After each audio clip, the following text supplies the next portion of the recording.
some of these YouTube crafters are actually insane. For example, could you turn this into this? Well, Jess Less can, and today we're going to be talking to her all about the crafting process, as well as a bunch of YouTube and D&D fun stuff. So, let's just jump straight into it. Okay then, Jess, welcome to the channel. Thank you for inviting me. I do kind of have to admit, I feel like the least qualified Minecrafter YouTuber that you could bring here, as I've only uploaded one Minecraft YouTube video officially, like an actual Let's Play video. But happy to be here. I'll be honest, I'm definitely the least qualified Minecraft YouTuber here, so like when you're speaking with Iskal, yeah, you kind of there's no comparison at that point, is there? Let's be honest. But yeah, so let's talk a little bit about your channel, because for my viewers, it's going to be a little bit of a step into the dark, I think, on that side, because you're more of a, I'd say, real life Minecrafter in a way. Yeah, I kind of am more on just the fandom side of Minecraft in general. I think the best way to describe my channel is that I'm a crafting YouTuber, but I focus a lot on making stuff based off of other people in the MCYT community, which if that sounds weird, imagine me trying to explain this to my coworkers for the last 3 years. Because like originally when I started out my channel, my niche was specifically Minecraft role-playing bookbinding, which having to explain that to people was real tough. Yeah, I have to describe what I do, but at least I can just be like, oh, I just make videos on Minecraft, and people kind of get it. They don't really get it. Like, anyone that's not a YouTuber doesn't really get it unless they follow YouTubers. But yeah, kind of going, oh yeah, I make like really cool crafted items that are inspired by YouTube, but they're not actually YouTube, but then I do them on YouTube, so they are YouTube. Yeah, that's a interesting conversation to have, I'd say. Yeah, the amount of times that like my mom asked me like, so what is a Rambo? What and why are you making a book about him? Oh my god, that sounds so like so many conversations that I've had. It's brilliant. So I guess your channel sort of started kicking off a lot with the kind of Dream SMP and all that side of things, and you're making content around that, and then now more recently it's more the Hermitcraft side of things, and then you've done D&D stuff and all that kind of, I like calling it nerd culture, but some people find that weird. Definitely a big mix of like just nerdy culture stuff, but also it's just whatever I'm interested in at the time. It's like if I want to move from fantasy to just other Minecrafters or back to D&D, like you said, it's just a whole mod podge of just what I like. I absolutely love the crafted stuff. I cannot make anything to save my life. I'm so the least creative person ever. I mean, I literally just am learning to build in Minecraft now. As you probably saw in the last video, I'm not very good at it, but we're getting there, slowly but surely. So what do you think's the primary kind of draw to your channel, and do you think it's more of the YouTuber side of things, or do you think people come more now for the actual crafting process stuff? It is kind of a mix of both, because a lot of my videos that has kind of gotten me more of a following, a lot of them were based on other Minecrafters. Like recently it was Grian, LD Shadow Lady, and Gemini Tay, where I would make videos about stuff inspired from their channel, and then people would be like, who are also fans of theirs, would be like, oh wait, that's so cool, let me watch this. But then a lot of them end up being like, hey, I really enjoyed seeing the process of you making this. I want to see you do more stuff like this in the future.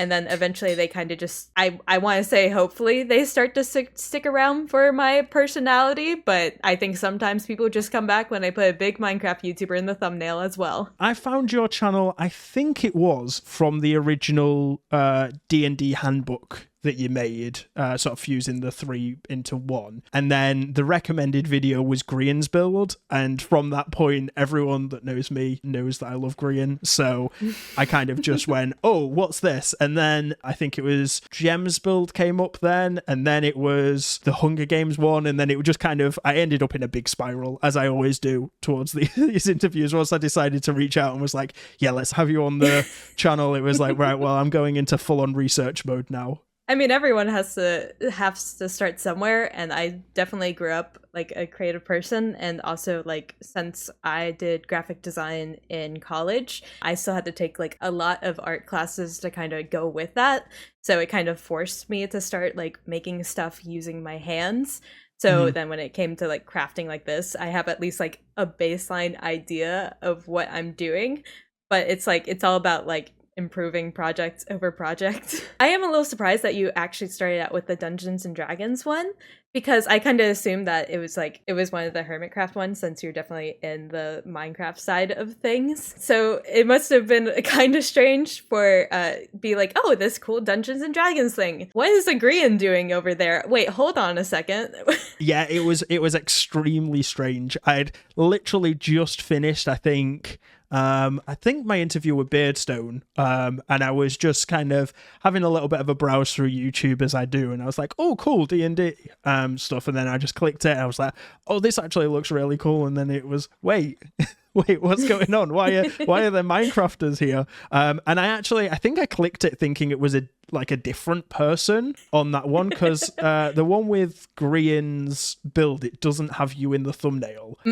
I just clicked it, and then it was still your channel, and I was like, oh, okay, that's a little bit of a surprise. In terms of the Minecraft fandom then, run us through your sort of journey into it, because it sounds like you started out from a TikTok video. Yeah, so like growing up, I started playing Minecraft very early on when it was like still in beta and stuff like that. And with that, it's like I watched Minecraft YouTubers a lot growing up, but there was a time period where I like kind of stopped. I think like I watched Achievement Hunters Minecraft videos for like a while, and then just kind of cut off and forgot about it for a very long time. But during 2020, when there was this whole big resurge that came with like the Dream SMP, I knew some people that were invested in it and who had like never played Minecraft before. I'm like, why do they care about a Minecraft roleplay server apparently? But then while I was scrolling through TikTok, I ended up getting like an animatic from like one of the dramatic scenes from the Tommy Exile arc or something like that. And I just had a moment of like, okay, I need to figure out what's going on here. Since this was 2020, we were all like locked inside, and I was coming up on the end of my senior year of college. I was about to be like done with school entirely,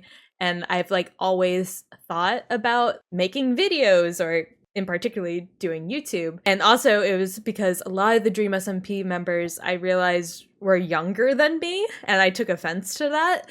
And not even just like Tommy and Tubbo, who were like, I don't know, 16, 17 at the time, but it was like, how is Schlatt younger than me? How it became very much if this was something I wanted to do, I should start doing it now. It's no longer a when I'm older sort of thing. So since like I was so inspired by like all this Minecraft stuff, but also at the same time, like I was very passionate about art and graphic design at the time. I wanted to find a way to kind of like fuse that into one thing. So I like started coming up with like ideas and stuff like that, which ended up leading to like my first video, which I hate going back and watching now. Like it's not the worst first video to put on YouTube. It's definitely not. You should see my first video. Well, actually that's not even my first video, because I started making YouTube videos very originally when I was in my first year of university, which I mean, you're making me feel really old now. My first year of university was 2012, I think. So it was I made it using Windows Movie Maker, PowerPoint for the thumbnail. Oh, actually, did I even have thumbnails back then? I might not have even had thumbnails at that point.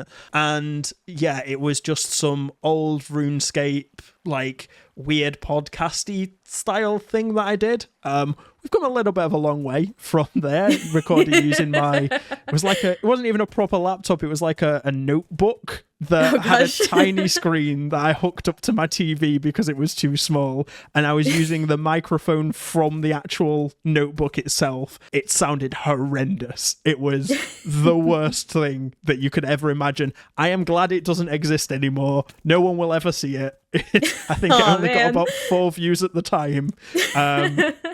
Yeah, that you can't say like your first video is bad when that's the sort of bar you have to get over on this channel. I guess. But like my first video was like, I'm a graphic designer and I'm going to fix Dreams merch, because that was like a whole thing at the time, and I really thought that was going to be like, this is going to blow up. It's going to do so good. This YouTube thing's so easy, and it got like 10 views after I posted it. I mean, it's got 54,000 now. No. Unfortunately. I mean, not unfortunate, but it's just like, oh, now you guys are going back and watching it. Anyway, yeah, no one cared about the Dream merch thing, but it kind of got me in the mindset of like, okay, what other videos and stuff can I create?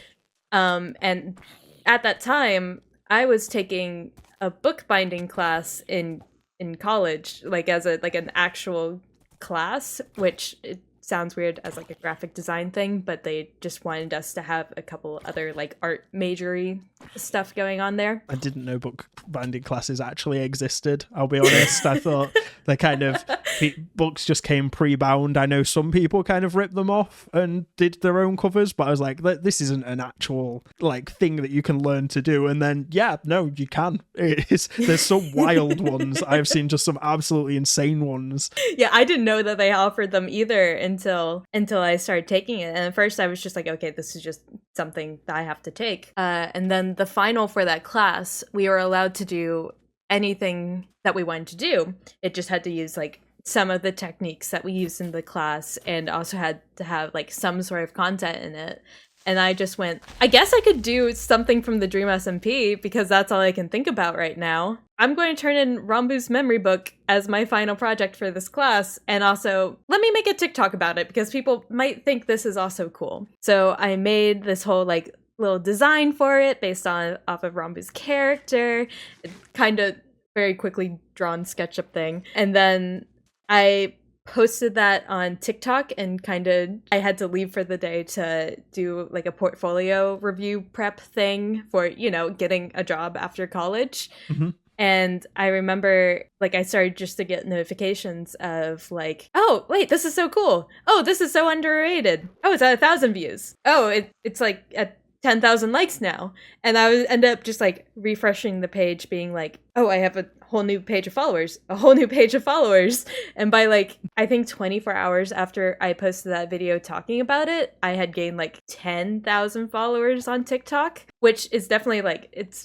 way different than like YouTube subscribers. But it's like, that was my first taste of like any reaction to content at all. So I was like, okay, there's some sort of interest here, I guess this is all a very long-winded way of like what got me to first post something on TikTok. It's like I end up showing like the process of me making the book on TikTok, and then afterwards I went and made a whole long form YouTube video about it. And at first I was just like, ooh, maybe this one might hit 1,000 views. I don't know. And for a while it didn't do great. Like a few people were coming over from TikTok to watch it, but then like randomly after like 2 weeks or so, it kind of caught the algorithm, and so many people were like, oh wait, I saw this on TikTok. I wanted to see how this ended. I wanted to see this cool process. And it kind of just took off from there, where it's like my second video was just suddenly getting like 100,000 views, and suddenly I was up to like 8,000 subscribers, and I was just like, oh, what is this from? Yeah, that's pretty impressive, to be honest. Like for a second video, I think I was on about 4 views for my second video. So that's pretty epic to be able to sort of actually just create a channel like that. And you can tell by the effort that was put into that video, it was clearly something that you wanted to do anyway. I know a lot of people, we've had a conversation with a few people about sort of you make the content that you want to make. But I think once you're kind of deep in the YouTube algorithm, it's kind of hard in a way to sort of break off from that and go, I'm just going to do something completely different and just do whatever I want to do. And it's often a case of if you've already got a bit of success, then, as you know, like the first 2 weeks, it doesn't gain anything.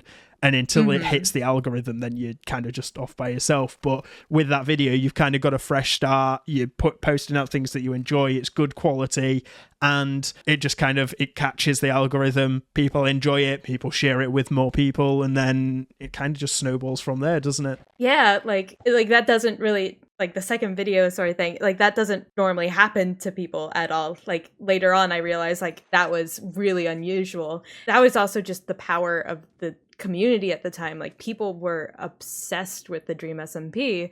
And also good thing is it's like there was a time people making like Minecraft videos specifically towards the Dream SMP, but no one was making real life crafting videos. So it's like I was the only one doing this in this very, very specific niche. Also, I think I did have a bit of an advantage just because I've been on YouTube for like watching it for such a long time, and then also like coming from a graphic design background. So it's like it had a little bit more of an advantage of like people seeing the thumbnail and thinking it's like, okay, this assume more of me than probably what the video was worth at the time. Yeah, the packaging, it's something that pretty much every YouTuber I speak to has an issue with. And I think if you've got a handle on the packaging when you start your YouTube channel, that puts you just like miles and miles and miles ahead of everyone else in that sense, because that's one skill that it's taken me sort of 2 years to get to the point that I'm at now, and I'm still not happy with where it is. I'll share with you my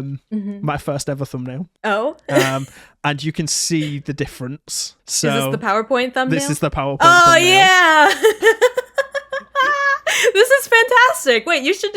This should be a similar style for this interview as well. So yeah, I'll just I'll make it on PowerPoint as well. We'll have the awesome broken text that you can't read from a distance. And yeah, I'm actually going to put it on screen just so that everyone else can see it. So if you've got the video minimized, you can maximize it for a few seconds and have a look. Yeah, it's my absolute pride and joy.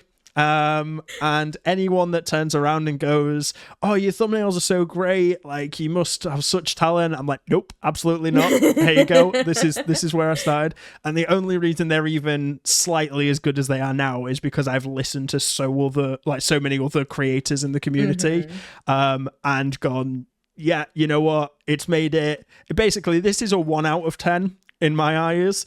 The remake of this is like a 3 out of 10, and then my videos from like a year ago are like a 4 out of 10. Currently we're sat at like a 6 to 7 out of 10 for my thumbnails. I'm not quite happy with them, but we'll get there. We'll get there slowly but surely. I love the episode 1 birds with 3 question marks. It's great, and you clearly needed the symmetry of the 2 chickens. Yes. I don't know. You needed to know about the birds. Absolutely. Well, does it not pose a question and make you wonder what the birds are? So I know. There you go. I clearly had the concepts behind it. Maybe just the execution was a little bit off. It's like a necessity of YouTube, and it's like kind of not sad in a way, but it's just part of the game of YouTube of like people will say like you can have the most interesting and well edited video in the world, but it's like if people don't click on it, if they don't look at the thumbnail, if they don't stay past the first 10 seconds, then just no one will know about it. It's so important to get that first, people say sort of first 10 to 30 seconds. To be honest, your first couple of minutes, that's about how long I give videos until I click off them. Unless they've got bad audio. As soon as they've got bad audio, that's it. That's me gone. And that's something I learned. 100%. Honestly, a lot of people that make Minecraft content, that's their problem. Less so now, because I guess sort of even just amateur recording stuff has got a lot better. But especially sort of go back a few years, people just had terrible audio. And I said it to so many people who were like, oh, my videos are really good, what's wrong with it? And I'd click on the video and within 10 seconds I'd be like, you need to sort out your audio. Like either clean it up in an editing program or get a better microphone. Because if people can't understand what you're saying, then why would they stay, I guess. So especially with like Minecraft, like the visuals are already there. If you have OBS, you probably should be able to have good visuals. It's like the audio is so huge for just getting people to stay and listen. Yeah, it really is. Adds this sort of style of video proves it's all about the audio, because the visuals are probably just us fishing right now. We don't know. Yeah. We've not actually recorded it. So. Oh, look, I just caught such a big fish. Whoa, is that a mending book? Wow.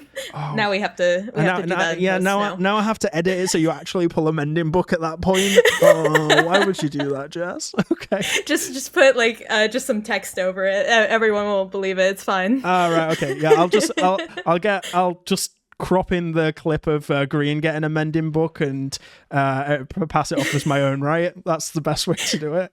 No, we're really look behind the curtain right now to say, no, we're totally fishing right now. We're not just recording in Discord. I will say Green's fishing exploits have been one of my favorite things in this entire series of Hermitcraft, because it's just been, it's so good, but it's so simple. And it's so Green. If someone asked me to like introduce them to Green's channel, I'd be like, here, watch this man fish for a mending book and watch him get absolutely devastated when people steal his mending books. Yes.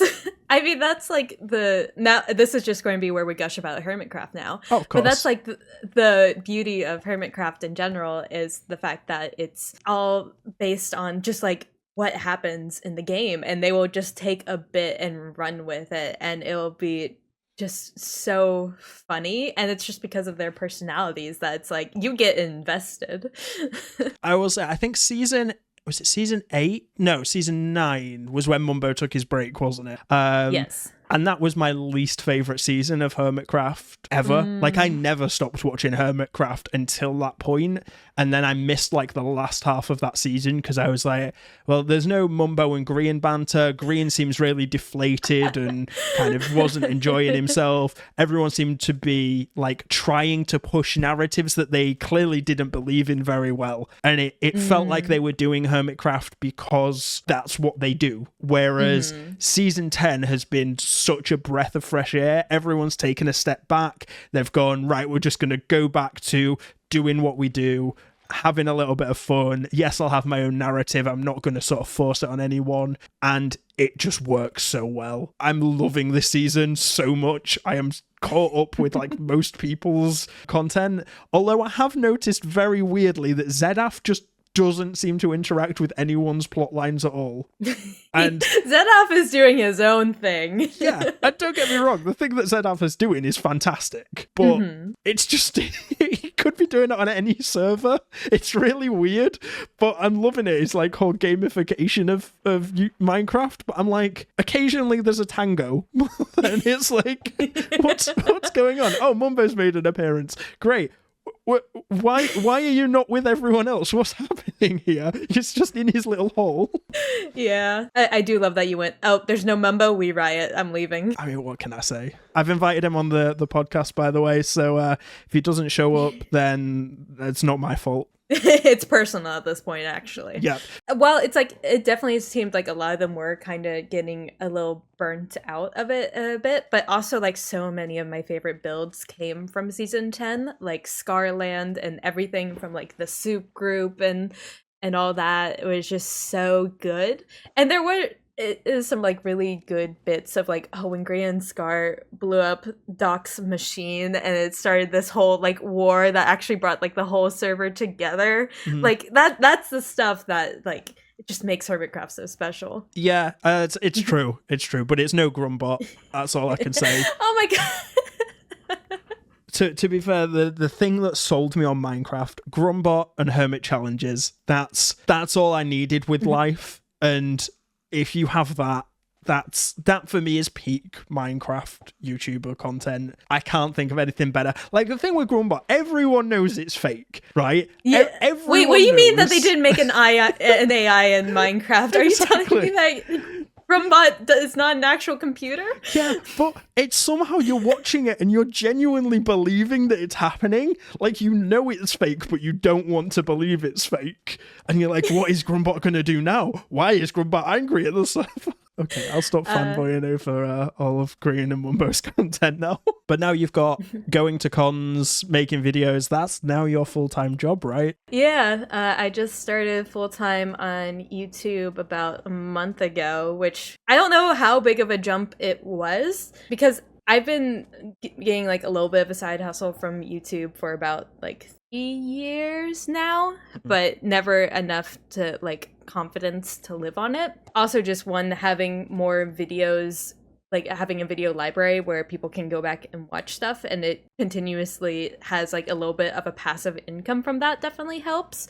But as of recently, I've gotten more sponsorships, which is like the majority of my income, at least from YouTube. And it was just starting to get to the point where it's like I was working a full-time job that was taking 120 hours of like a month to work, and I was making a comparable amount from my little side hustle thing that it's like I was just squeezing in during the weekends. And I was like, wait, the math is not mathing here. I think it's time for me to at least give this a try. Yeah, and it must be so much more freeing than having to be sort of tied down in a job. I know you were doing quite a lot of like freelance stuff before and that sort of stuff, but then you can kind of control everything when you're doing YouTube, especially if you're like editing yourself and all of this sort of stuff. People have told me many, many times, oh, you need to go hire an editor and all this sort of stuff. And that's probably great advice, but that means me like removing control of my content. And I don't think I can physically do that. So being able to kind of just have complete control over things is, I mean, that must be really freeing. Yes, it really is. That it's like I get to just focus wholeheartedly on this creative work that I want to do that is also hopefully bringing other people joy, hopefully, or at least a little bit of entertainment. But then it is also kind of a good amount of pressure of like, okay, it's completely on me now to find like my own income. And it also is way more restricting now when I'm coming up with ideas, where if I'm more reliant on like, okay, this video has to do good if I want to like make it justify all the time that I spent on it. And it used to be before, when I wasn't relying on the income, it'd be like, oh, that video kind of flops. Oh, well. But now if a video flops, it's like, oh God, what does this mean? It's like I have a good amount saved up. Like I didn't just jump into this hoping that I would make enough money. It's like I've been planning for this for a while. So it's just a bit more pressure. And also, like, I don't know if I found the routine yet. And I'm very much one of those persons where it's like, before, when I was going into an office all day, it's like I had the pressure of my manager sitting right next to me. Like she was fantastic. Like, not like a mean overwatching manager, but just like, hey, I can't be on my phone. Meanwhile, now I'm just like constantly at home. I can go play with my cat Mumbo whenever I want. Best name for a cat. The whole reason I have that cat is just because I wanted to name her Mumbo because of her mustache, which is not creepy at all. No, definitely not. No, I definitely don't think so. It's one of those things where I don't even know how to say it properly. You've got that connection to Minecraft now forever, so having a cat that's part of that Minecraft kind of thing, you can get away with it. I mean, if you're just like a random person and you're like, this is my cat Gemini Tay, you'd be like, it's a bit weird. It's like, that feels a bit strange. But no, you can justify it, I think. Oh yeah, definitely. And like my family members are always just like, oh, Mumbo, that's such a silly name. But it's like kind of adorable as well. And also people keep on getting confused, like, isn't that a guy's name? And I'm just like, nope, this is Little Miss Mumbo now. The funniest thing happened to me this weekend as well, because my daughter said to me, what does it mean when this person says that's so much mumbo jumbo? And I was like, oh, that's a YouTuber, someone that plays Minecraft. And she was like, I don't understand. And I'm like, yeah, look, here's the YouTube channel. And she was the most confused child ever. It was brilliant. But I mean, you're not doing so parenting good. Properly if you don't introduce your daughter to Mumbo at some point, are you? That is honestly so good. Yeah, I mean, well, the opportunity was there. You can't not. I would have been disappointed in myself. So you've also got to go, I guess, you've got to think about your content a little bit more. Are you going to expand your 3D printing library? That's the big question. If you still just got your one resin printer. As in, since filming that video, I now have 2 more 3D printers. I cannot be stopped. Yeah. Well, one of them was like I bought the first resin 3D printer off of like one of my co-workers' husbands was like selling it for like $50, and I was like, oh, I'll take it. I can pry it, and I had, which then ended up leading to the idea of printing out a mega base. But then after that, it's like, oh yeah, he actually has another one. What's it? FDM. The plastic. Yep. FDM. There we go. Did you also want that one? And I was like, heck yeah, I want that one. It's and then, so much more of a headache. FDM printers are the worst. I have an Ender 3 and it makes me so mad.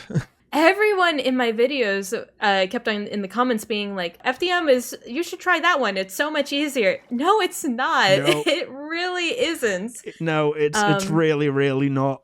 The thing is, with a resin failure, it's like, oh no, I've got to throw some of my resin away. With an FDM failure, oh no, I have to clear up this big pile of spaghetti that's just appeared on my desk. Oh, it's the most nightmarish thing ever. If any of my audience haven't done 3D printing, I would highly recommend the frustration that is 3D printing, because when you print your first like benchy, there's no greater feeling. Just get one that auto levels, because it's gonna save you so much of a headache. It's just that such power comes with those machines where it's like you can make anything that you want and it will just make it for you.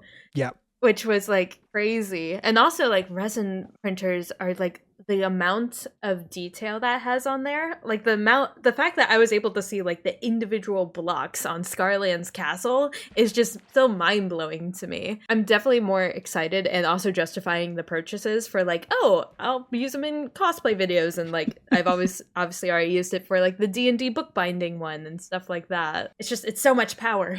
It's ridiculous. Like, you don't even realize until you've got it. You know, I bought mine to be able to print D&D minis, and I'll be honest, I haven't printed many D&D minis. I've printed an entire chess set. I've not printed D&D minis. Yeah, I just love it. I think 3D printing is one of those things that everyone should like at least try at some point, because they're not expensive at the moment and you can get a bunch secondhand. You'll eventually spend £1 million on them, but it's not kind of to start out with. I'm not responsible for your addiction if you do get one for 3D printing.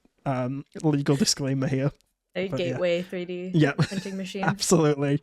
Yeah, I don't want like letters coming in being like, hell, you've cost me my family home because I've spent all my money on 3D printing or anything like that. No, this is on you. So it kind of all links together with your content anyway, because you've got sort of the 3D printing is very much like you've got to do the design work that goes into that, and then the dioramas, you've got the design work that goes into that, and it all kind of feeds in. And at some point you're going to just do like a big super project where you push it all together and you have like a diorama of 3D printed book bindings. Maybe like a whole, like maybe I'll make a book first and then put a diorama on top of it, and then it's like all the 3D printed miniatures and stuff like that. I've just thought you can do a pop-up book that's like Hermitcraft dioramas in a pop-up book that like you 3D print moving parts on it. There you go. That's an idea. You can have that for free. Yo, thank you. I'm putting that down in my idea doc now. Speaking of idea docs, I have a whiteboard that has just got all of my ideas on. And then when I was moving house, it got wiped off, and I hadn't written them down. And there's some great ones that are I know that were on there, and now they're lost forever. So I'm extremely sad about that. But if there's anyone in my community that remembers me saying anything about video ideas, please let me know, because we're running short. Although we are building a Taylor Swift inspired house, so you know. Oh, nice. Get the Swifties into the community. I see how it is. Oh, 100%. It's a Taylor Swift house. It'll probably be out by the time this video's out anyway. But it's the Eras Tour house with all the different colours, except each one of the rooms is a mod pack. So it's gonna have like different rooms for different mod packs in different colours, and that's gonna be where I film all my guides. So that's the plan anyway.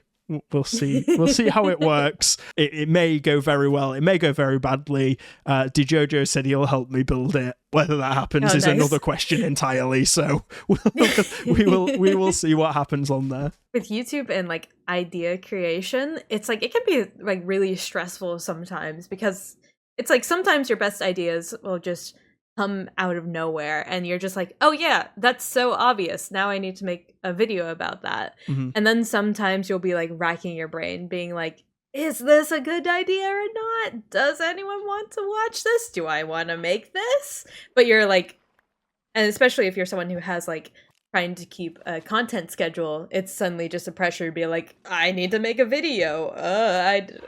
Maybe this can work. I will say the best thing I've done is throw my content schedule out the window. I've promised 3 videos this week. It's not going to happen. Sorry, guys. But I was like, when I wrote it, I meant to make 3 videos. Of those, I've made 1. I guess 1 and a bit, but yeah, if it didn't come out, sorry. If it did, then congratulations to me for managing to get them out. But we'll kudos. Yeah, absolutely. I'm going to pretend that they came out. Good job. Nice. Yeah. No one fact checked that. Yeah. No one. I'm going to get people tagging the comments, and they're just going to be like, "This point, no, sorry, you did. Videos didn't come out." I know it, and I know exactly who's going to do it as well. You know the regular commenters, don't you? Let's be honest. Oh, yeah. They're always like the first ones to comment on everything. For a while, I had someone who literally made a channel called Cat Mumbo and would comment on all my videos like, good job. Hi, it's me, Cat Mumbo. That's and adorable. Just took a pic. Yeah, I was like, how does my cat have a Stan account? How do you know it wasn't your cat? I guess I don't always know where Mumbo is at the moment, so yeah. She's very talented, so maybe. Yeah, until proven otherwise, that is just Mumbo in cat YouTube. But you've kind of sort of brought everything together, and now I need to sort of bring the whole thing together and talk to you about D&D, because D&D is important, and it seems to be the thing that, without mentioning it, a lot of my guests have in common. We're going to be having DJojo on the channel next, and DJojo is someone that I have been wanting to play D&D with for quite a while, and I'm secretly, if you've seen the Avengers, this is like the origin story of all of the D&D players. I'm just secretly bringing an entire group of content creators together to play D&D, and that's what this channel is going to be going forwards, and no one's realized that yet. All these interviews have just been a ploy. Yes, exactly. It's like, how do you get Minecrafters to keep watching your content after you move to D&D? Well, here's how you do it. Masterclass in brainwashing. For me, I absolutely love D&D. I have like books and books, and then fan books, and I literally have cards on my desk at the minute for like quest suggestions and things like that. But it's also really stressful, and it feels like being a content creator. Yeah, there's so much prep work. It's like, it's so fun playing D&D and getting like everyone together, but then someone comes and it's like, oh, I didn't level up my character in between. It's like, you didn't do your homework before the session? What the heck? And also just like in the moment of playing D&D, it can be like, you're immediately thrown into roleplay, even if it's like with your friends. It can still be like kind of stressful of like, what do we do in this situation? Well, I started out as a player, and as tends to be the case, we ended up not having a DM at some point, and then I am now a forever DM, which is really upsetting. And every time I try and be a player, it doesn't go anywhere, and I end up being the DM again. So I know full well I'm going to end up having to DM this YouTuber special thing, but I'm going to pretend that I'm not going to do that for the time being. But I will say, not going to think about it. Yeah, it feels like nerd homework running a D&D campaign sometimes, but it is also the most fun that you'll ever have. What's your sort of go-to class? When I first started, which I'll say I have not been in a ton of campaigns, and most of them kind of end up fizzling out just because people get busy. But when I first started, I would always be like, oh, I want to do spellcasters and stuff like that.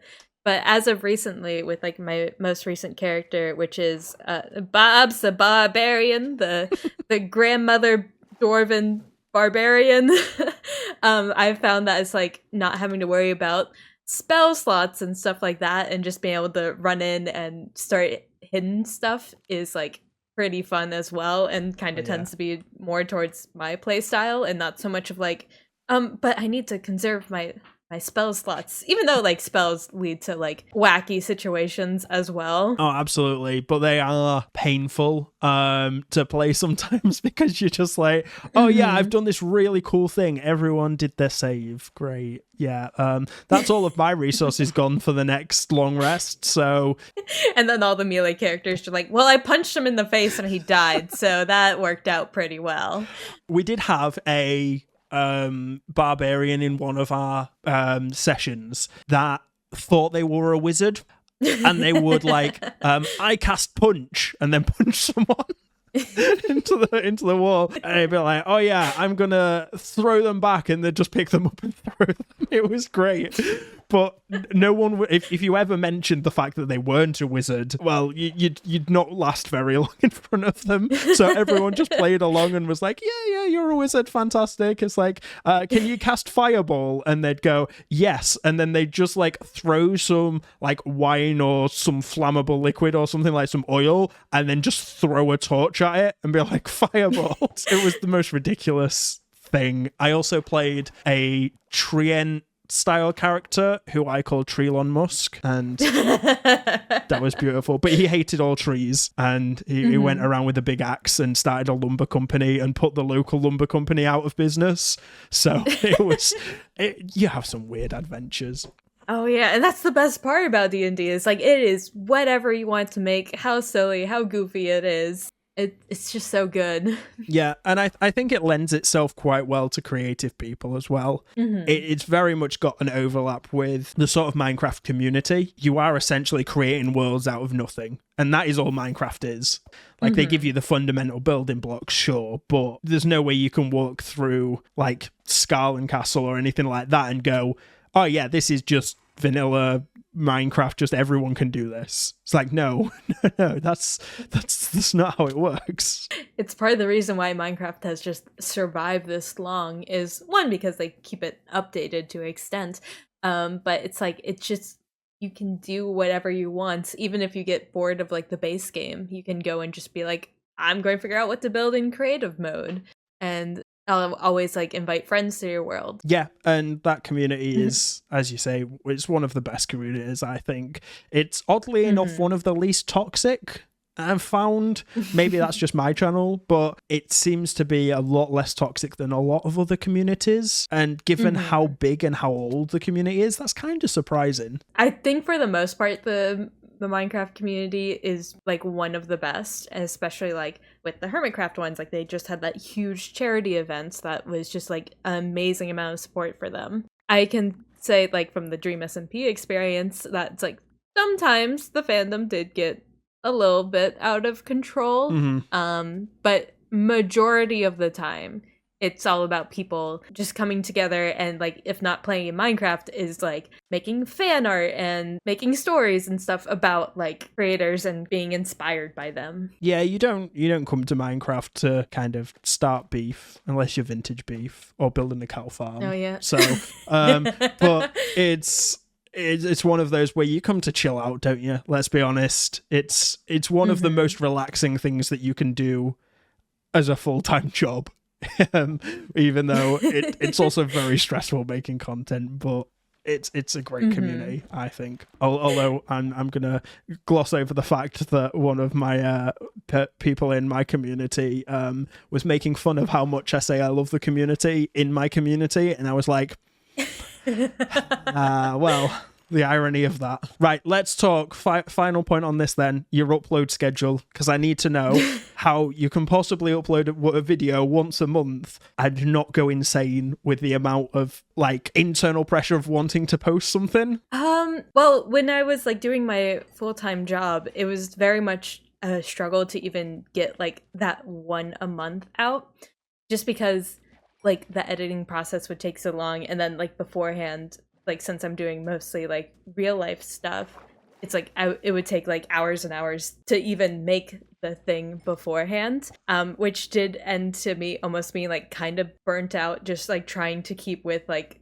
the one a month. I think on the Gemini Tay 3D printing one, I remember when that was a sponsored one, so it's like it had a hard deadline for it. And I was like, got home from work, I ate dinner, and I spent the rest of the night editing, into the rest of the morning editing. And I remember I scheduled it, and then I got in the car to go to work again.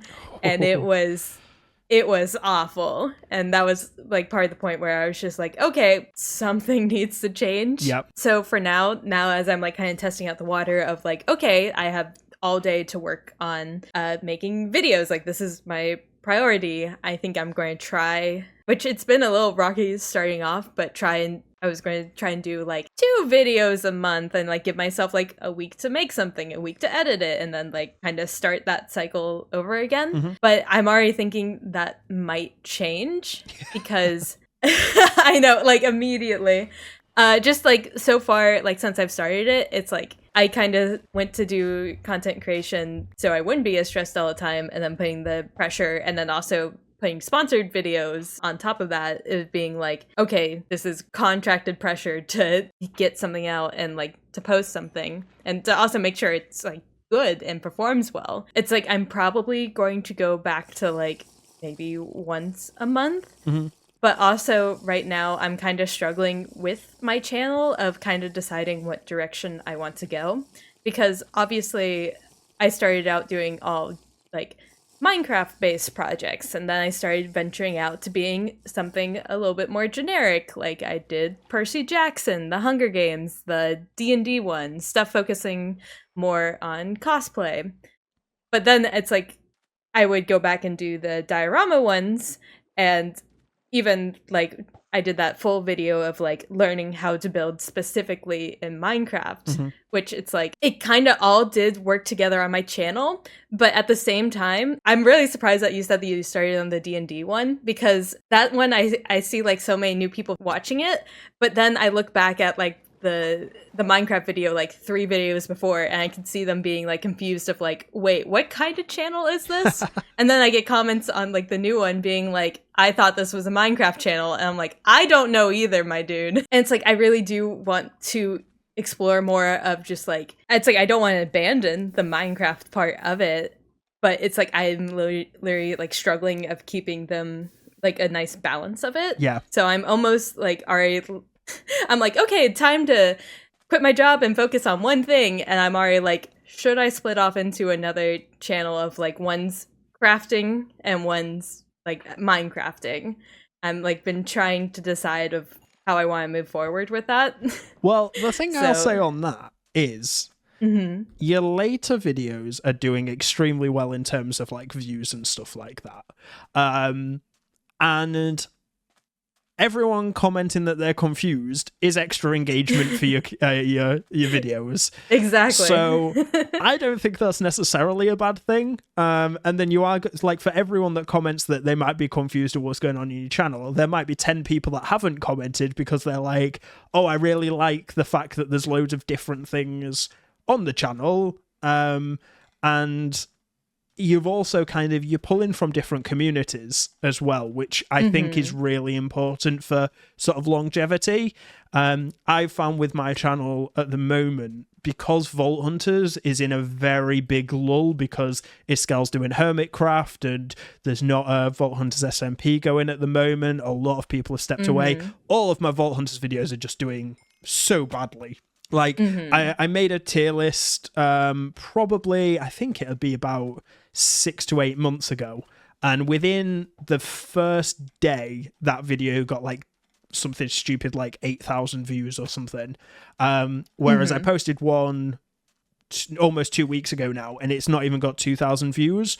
But the thing with that video is I know that once the sort of community comes back, once this scale comes back to Vault Hunters, that video is then going to take off. But mm-hmm. the danger that I've realized sort of building my entire channel on one thing is if that one thing starts to go away, well, that's going to put you in a really difficult position, and it might not necessarily be the worst thing that you've got a lot of different things on your channel.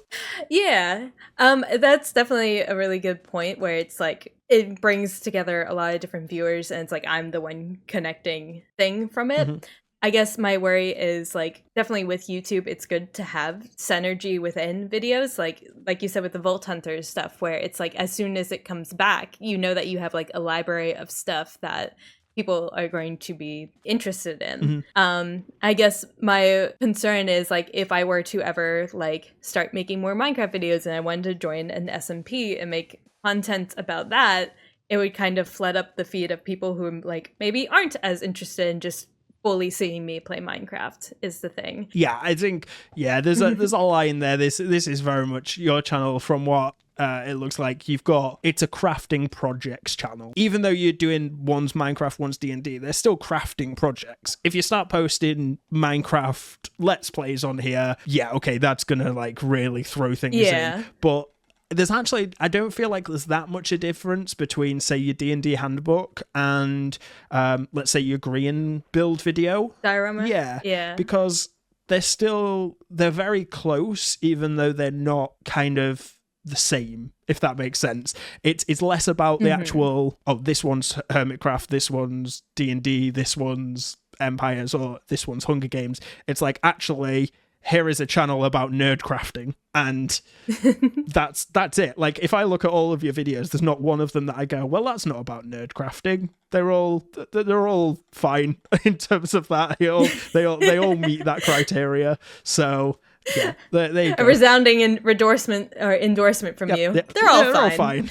Anyone that knows me knows that's the highest compliment I can possibly give. Like, oh, nice. Absolutely. Hey, I'm British. We don't do compliments, so it's what can I say? It's they're all fine is about as good a compliment as you'll ever get from a British person. Right, so I always do this. It's the ending of the interview, so I need some sort of leak from you about future content. It's important, and it's part of the contract that I absolutely didn't make you sign. Oh, yeah.